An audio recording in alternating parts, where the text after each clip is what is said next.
双语音标领航，注音阅读启蒙，叶兴阳有声读物。A Woman Hater by Charles Reed. Chapter 1. The Golden Star, Hamburg, was a humble hotel, not used by gay gamblers, but by modest travelers. At 2 o'clock, one fine day in June, there were two strangers in the saal, a manger, seated at small tables a long way apart, and wholly absorbed in their own business. One was a lady about 24 years old, who, in the present repose of her features, looked comely, sedate, and womanly, but not the remarkable person she really was.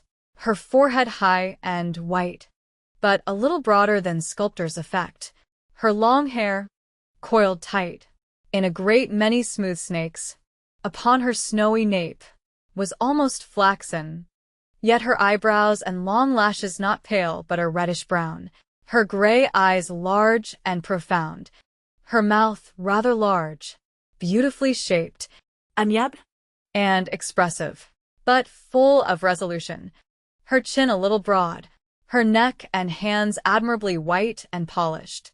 She was an Anglo-Dane, her father English. If you ask me what she was doing, why hunting, and had been, for some days, in all the inns of Hamburg. She had the visitor's book, and was going through the names of the whole year, and studying each to see whether it looked real or assumed. Interspersed were flippant comments, and verses adapted to draw a smile of amusement or contempt. But this hunter passed them all over as nullities. The steady pose of her head, the glint of her deep eye, and the set of her fine lips showed a soul not to be diverted from its object. The traveler at her back had a map of the district and blank telegrams, one of which he filled in every now and then, and scribbled a hasty letter to the same address.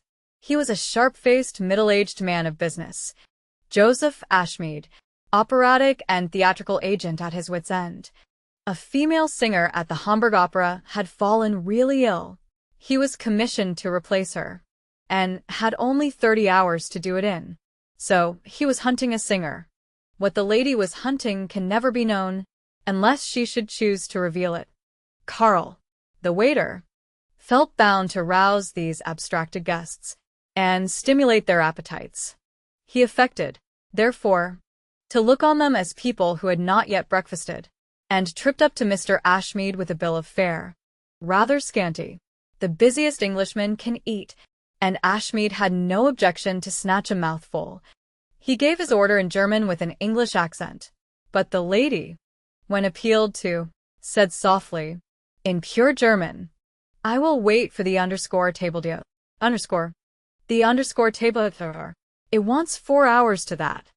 The lady looked Karl full in the face, and said, slowly, and very distinctly, "Then, I will wait 4 hours." These simple words, articulated firmly, and in a contralto voice of singular volume and sweetness, sent Karl skipping, but their effect on Mr. Ashmead was more remarkable. He started up from his chair with an exclamation, and bent his eyes eagerly on the melodious speaker. He could only see her back hair and her figure, but, apparently, this quick-eared gentleman had also quick eyes, for he said aloud, in English, "Her hair, too, it must be," and he came hurriedly toward her.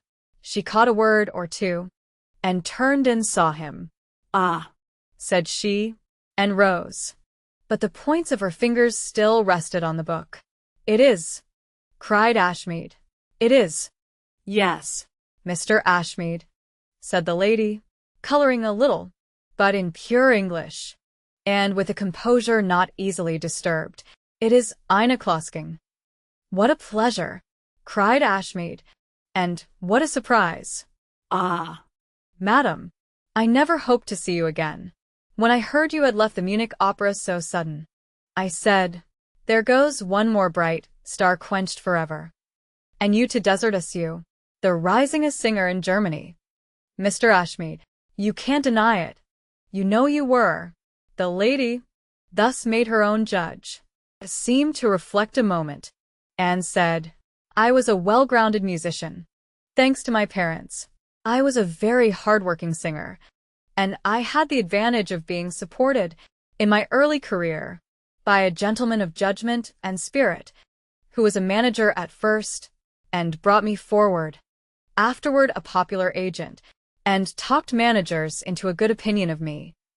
Ah, Madam, said Ashmead, tenderly, it is a great pleasure to hear this from you, and spoken with that mellow voice which would charm a rattlesnake. But what would my zeal and devotion have availed if you had not been a born singer? Why, yes, said Ina, thoughtfully. I was a singer, but she seemed to say this not as a thing to be proud of, but only because it happened to be true, and, indeed, it was a peculiarity of this woman that she appeared nearly always to think of, but for half a moment before she spoke, and to say things, whether about herself or others, only because they were the truth. The reader who shall condescend to bear this in mind will possess some little clue to the color and effect of her words as spoken. Often, where they seem simple and commonplace on paper, they were weighty by their extraordinary air of truthfulness as well as by the deep music of her mellow, bell-like voice. oh, you do admit that, Said Mr. Ashmead, with a chuckle. Then why jump off the ladder, so near the top? oh, Of course I know the old story, but you might give 22 hours to love, and still spare a couple to music. That seems a reasonable division, said Ina, naively. But, apologetically, he was jealous. Jealous. More shame for him. I'm sure no lady in public life was ever more discreet. no, No, he was only jealous of the public. And what had the poor public done? Absorb me, he said.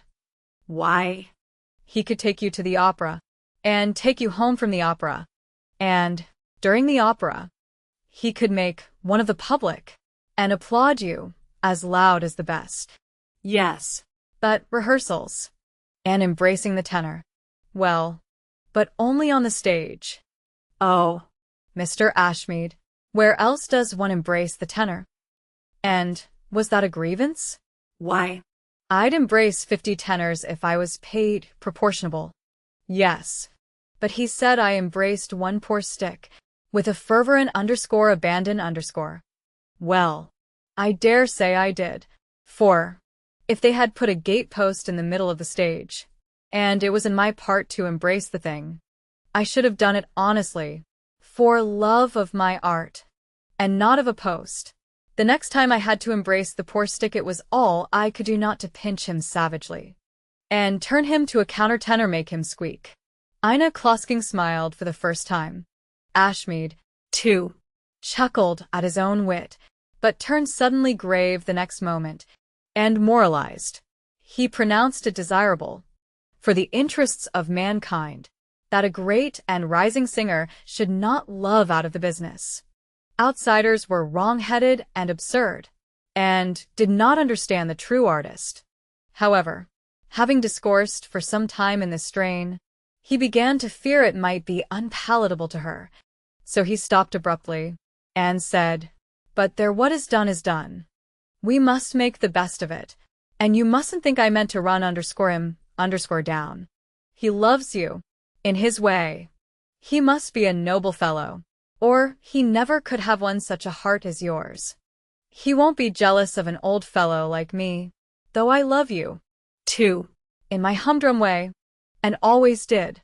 You must do me the honor to present me to him at once. Ina stared at him, but said nothing.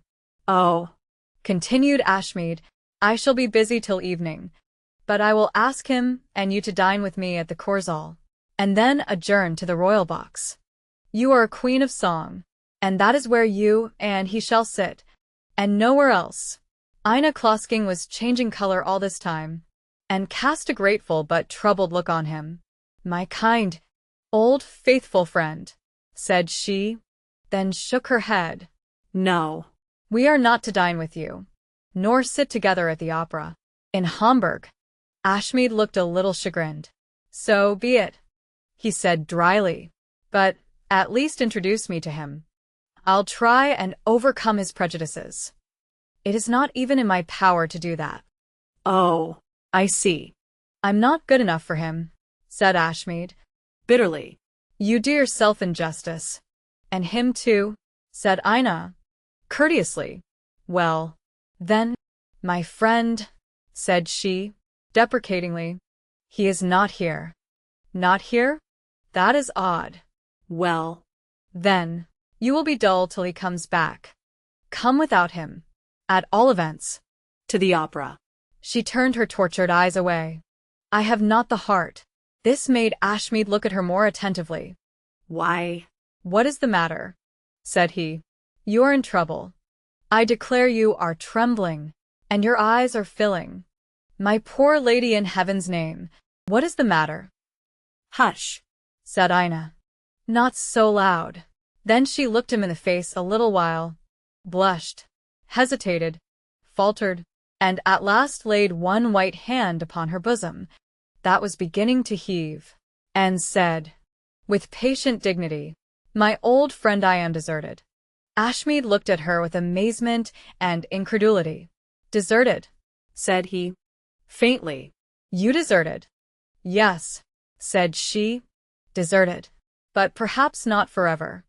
Her noble eyes filled to the brim, and 2 tears stood ready to run over. Why? The man must be an idiot, shouted Ashmead. Hush. Not so loud. That waiter is listening. Let me come to your table. She came and sat down at his table, and he sat opposite her. They looked at each other. He waited for her to speak. With all her fortitude, Her voice faltered. under the eye of sympathy. You are my old friend, She said. I'll try and tell you all. But she could not all in a moment, and the 2 tears trickled over and ran down her cheeks. Ashmead saw them, and burst out, The villain! The villain! No, no, Said she. Do not call him that. I could not bear it. Believe me, he is no villain. Then she dried her eyes, and said, resolutely, If I am to tell you, you must not apply harsh words to him. They would close my mouth at once, and close my heart. I won't say a word, said Ashmead, submissively. So tell me all. Ina reflected a moment, and then told her tale, dealing now with longer sentences. She betrayed her foreign half. Being alone so long, said she, has made me reflect more than in all my life before, and I now understand many things that, at the time, I could not. He to whom I have given my love, and resigned the art in which I was advancing with your assistance is, by nature, impetuous and inconstant.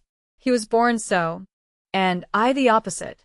His love for me was too violent to last forever in any man, and it soon cooled in him, because he is inconstant by nature. He was jealous of the public. He must have all my heart, and all my time, and so he wore his own passion out. Then his great restlessness, having now no chain, became too strong for happiness. He pined for change, as some wanderers pine for a fixed home. Is it not strange? I, A child of the theatre, am at heart domestic. He, a gentleman and a scholar, born, bred, and fitted to adorn the best society, is by nature a bohemian. One word, is there another woman? no, Not that I know of. Heaven forbid, said Ina. But there is something very dreadful. There is gambling. He has a passion for it, and I fear I wearied him by my remonstrances. He dragged me about from one gambling place to another, and I saw that if I resisted he would go without me. He lost a fortune while we were together, and I do really believe he is ruined. poor dear. Ashmead suppressed all signs of ill temper, and asked, grimly, Did he quarrel with you? Then, Oh, no. He never said an unkind word to me, and I was not always so forbearing. For I passed months of torment. I saw that affection, which was my all, gliding gradually away from me. And the tortured will cry out, I am not an ungoverned woman. But sometimes the agony was intolerable, and I complained. Well, that agony, I long for it back, for now I am desolate. Poor soul, How could a man have the heart to leave you? How could he have the face? Oh. He did not do it shamelessly. He left me for a week to visit friends in England. But he wrote to me from London. He had left me at Berlin. He said that he did not like to tell me before parting. But I must not expect to see him for 6 weeks, and he desired me to go to my mother in Denmark. He would send his next letter to me there. Ah. He knew I should need my mother when his second letter came. He had planned it all, that the blow might not kill me. He wrote to tell me he was a ruined man, and he was too proud to let me support him. He begged my pardon for his love, for his desertion, for ever having crossed my brilliant path like a dark cloud. He praised me, he thanked me, he blessed me, but he left me. It was a beautiful letter, but it was the death warrant of my heart. I was abandoned. Ashmead started up and walked very briskly, with a great appearance of business requiring vast dispatch, to the other end of the underscore cell, underscore and there, being out of Iona's hearing. He spoke his mind to a candlestick with 3 branches. D.N. him. Heartless. Sentimental scoundrel. D.N. him. D.N. him. Having relieved his mind with this pious ejaculation, he returned to Ina at a reasonable pace and much relieved, and was now enabled to say, cheerfully, "Let us take a business view of it. He is gone of his own accord. Give him your blessing. I have given him mine, and forget him." Forget him? Never while I live.